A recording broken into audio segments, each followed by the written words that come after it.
Nagsimula ang lahat in one of my long drives. So I was working for Solernon and I was living in Mandaluyong. I typically have a 2-hour drive going home. And I remember because I had my daughter then, and then I was about to be a father for the second time because my wife's actually pregnant to Rafa, second child. So I was missing a lot kasi when I was leaving early and then coming home late. So parang I was thinking, maybe it's about time for me to do my own thing. I was thinking obviously of doing digital, something about digital because I've been doing that for the longest time. And so I asked friends around, if I start something, will they support it? And I had a couple of very good friends that said, okay, if you do something, we'll support you. Isa ako sa mga sa mga employees na nag-start with Jump 5 years ago. Jump before was composed of parang onting tao lang with specific roles. First year pa lang, I was there na. But may mas mga nauna sa akin. So siguro in a few months, then I joined. Kakilala kami ni Jed. So yeah, we started Jump. And I was thinking of a name and I had asked si Jasper nga, one of my partners here also. Sabi niya Jumpstart Digital. And then parang sabi namin is that we wanted to help brands jumpstart their digital campaigns. I was just a fresh grad that time. I actually haven't heard of Jump Digital. Siyempre kasi parang startup pa lang siya nung time na yun. Office namin nasa Citra pa kami sa Miguel. Maliit lang yung office namin. Isang kwarto lang kami nun. Sobrang saya. Naalala ko nun, yun nga, maraming ipis. O hindi totoo yun ha, baka siya lang nakakita ng ipis niya.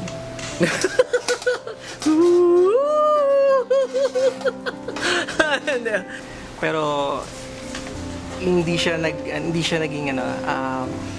naging blockers to do our job. Well, yes. Maraming maraming ipis sa office. Pagkapasok ko ng Jump, feel ko kagad yung parang family ka. Hindi mo mapifeel yung pressure. I don't feel any pressure right now. Charot. It was really intimate. Like we were literally rubbing elbows. Naalala ko pa dati nung ini-interview ako dito is anong pinapatugtog ni Paulo Celorano ata yun is Papa Jack. Sobrang natatawa ako, sobrang kwela nila. Before I even ever worked in Jump, the first thing I did was I was part of the company outing where we played paintball. So my first act in being in Jump was shooting my bosses. Yung parang tropa-tropa lang kayo. Ganun. Tapos masaya kasi may inuman. Inuman yung the best eh. Yun, hanggang malasing ka. Yun yung ayoko pero wala culture na ng Jump eh. Whenever someone enters Jump, they have no choice but to drink, even if they're allergic, even if they're whatever. They have no choice but to chug a bottle of beer. Marami akong nilasing na former Jump employees. And then, yun yung parang rite of passage namin. The best thing about working in a startup agency is that there's more opportunity for you to mas maging close kayo with your office mates. And yung coordination and the work process is way better para sa malaking group. Natuto kami na humandle ng mga responsibilities. Kahit mahirap minsan yung account, kahit difficult yung clients, we managed to overcome those. May mga OT days, pero alam mo yun, may enjoy mo siya kasi enjoy yung mga cool na bosses mo. Yung energy was really dynamic. I mean, kahit nag-OT kayo nun, hindi nyo napapansin na nag-OT kayo. Mapapansin nyo na lang na nag-OT pala kami kasi may araw na. That's where the most fun and the most challenges are.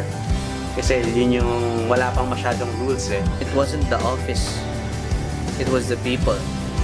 It was the people that made Jump.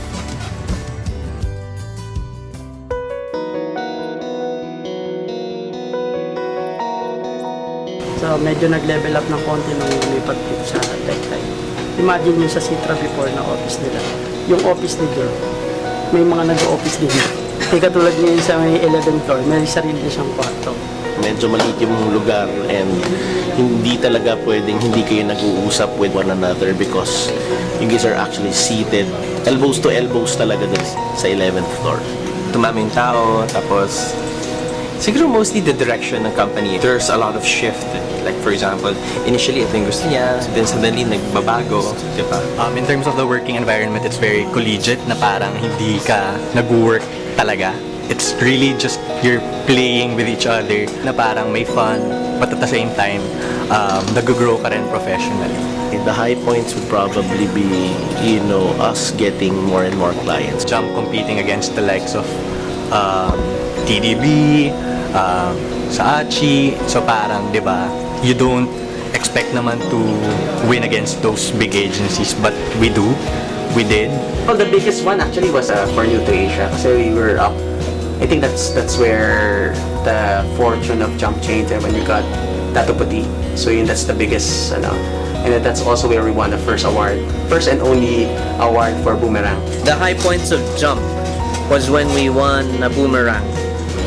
There was clients left and right, really big FMCG clients that wanted to be an agency by Jump, diba? That's when we had Green Cross, we had Nutri-Asia, Datu Puti, diba? CDO. That was really big.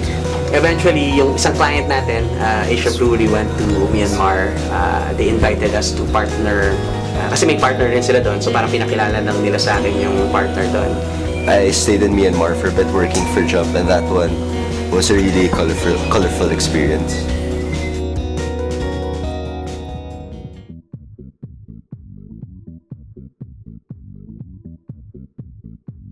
A lot of the major agencies in Southeast Asia, Filipino kasi yung staff nun eh. And we met, during, obviously when you travel, you meet a lot of them. Yan, mga key markets in Indonesia, in Vietnam, in Cambodia, Myanmar. When you ask around who are the heads of the agencies and the creatives, more often than not, Filipinos. So na-realize ko bakit walang Filipino company ang lumalabas. They considered me as like one of the first few people who will work overseas to represent Jump. I was lucky to have an opportunity to be sent abroad to work on our international clients. So I was sent to Cambodia already and Myanmar. And siya, fruitful and marami kang natututunan bago. Challenging siya kasi parang I have to understand why the consumers behave that way, why the consumers think that way, why they buy certain products, etc. So it's a challenge for me. Kaya yun yung feeling kong naging appeal niya rin sa akin. So may mga clients tayo na nakukuha na gave us confidence that we can replicate that model into Indonesia and into Vietnam and eventually into other markets as well. So yun yung naging story nung expansion within Southeast Asia. Sobrang laki nung development kasi ngayon nakikita mo naman nag-expand na yung Jump. Meron na din siya sa ibang bansa, hindi lang dito sa Philippines. Ang daming na-improve. Nandiyan na yung nagkaroon na ng mga boss na mag-handle sa'yo kasi dati parang hindi pa ganun ka-organize. Then nung nandiyan na sina Sir Joff, sina Iyas, sina Miss Monch, yan, naging maayos na yung flow ng work. Hindi na ganun ka-gulo.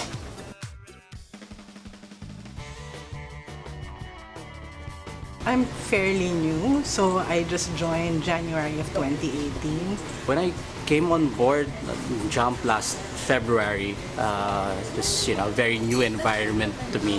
Nung time na pumasok ako, parang palago, palaki pa lang nun yung Jump. It's a very young organization, so I think that was the first impression that I had. And as I spoke to Jed and all the other people, especially the department heads, I knew that there were a lot of challenges that I would be faced with as I help head and operate and manage this company. I came from a traditional agency background, so when I got to meet my team, a lot of whom were exposed primarily to digital advertising already, they were very eager to service their brands, but I could see that they wanted to do so much more. Jed asked me to parang help him palakihin yung business and ayusin yung processes kasi nung time na yun wala pang masyadong mga processes like yung sa creatives, kung paano yung mangyayari yung getting directions from client and paano siya i-filter ng accounts and then paano gagawin ng creatives. One thing that we're working on and one thing that we are striving towards doing is trying to get to know our clients better. Inayos ko yung process, especially yung sa creatives and yung sa accounts. Kasi yung sa accounts din nun, parang labo-labo. How we work, how we function. Kasi as a service organization, you're actually rated by your clients based on your output and obviously your relationships with them. So parang that was one of the first few things that I had to take a look at na when I spoke to each of the department heads, I had to ask them first na parang what is it that they felt that they would need to change, what is it that would help improve their work, whether it's in terms of personnel, equipment. It's the fork in the road. Are we going to be a good agency or a great agency? The good agencies die. Great agencies, they become greater. So it's a decision that this agency should be able to make.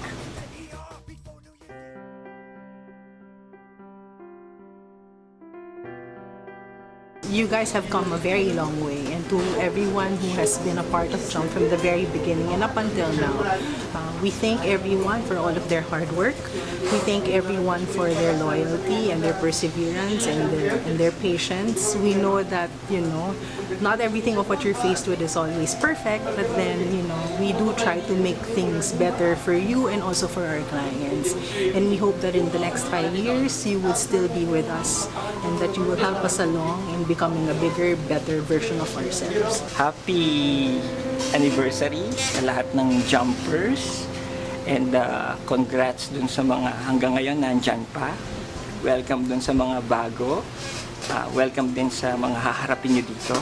Sabay-sabay, sama-sama nating harapin lang yun and looking forward ako sa mga new opportunities pa na darating para sa Jump. Stay employed, watch out for the big changes, and let's keep having fun. There are bigger things to come, and I hope that everybody is, on the same boat, and we'll all work together to make this dream happen for Jump. And we can only go, we can't go anywhere else but up. If you have concerns, raise it up. Siyempre, the management would be willing to help, diba? And we're appreciative na people who stayed and helped the company. Hi, Jump peeps. Thank you for working so hard. Happy anniversary. And this anniversary is for you. It's a celebration of your work and your dedication. I thank you from the bottom of my heart. Okay. Keep on jumping. I owe everything to the staff, actually, to the people who have supported us from the start. Even all the former employees, all the former clients. Kasi because of them, we evolved to where we are right now. So we're very thankful. And for those who still continuously supporting us, for yung mga long-term clients and long-term employees, and those who will still staying with us, I hope to reward the faith. Actually, kasi yun naman yung challenge namin and which I take really seriously. Yung syempre to give a good, seryoso ako na I'm in charge of all 70 households. Yung buhay, yung parang livelihood nila parang that's where the challenge and the excitement is that to be able to provide opportunities for people. And I think we have a long ways to go. I think we've only just begun kasi we've just started understanding how to position ourselves.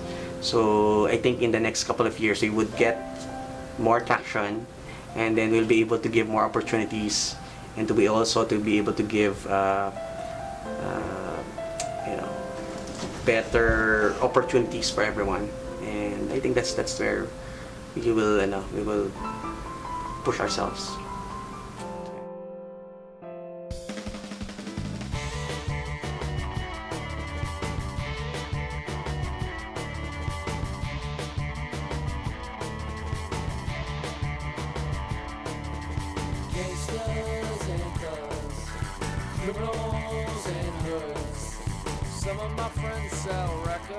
So I saw it grow big, and you know naman if something's growing big, sana pwede na ako maging artista kasi magiging network na siya. Charot!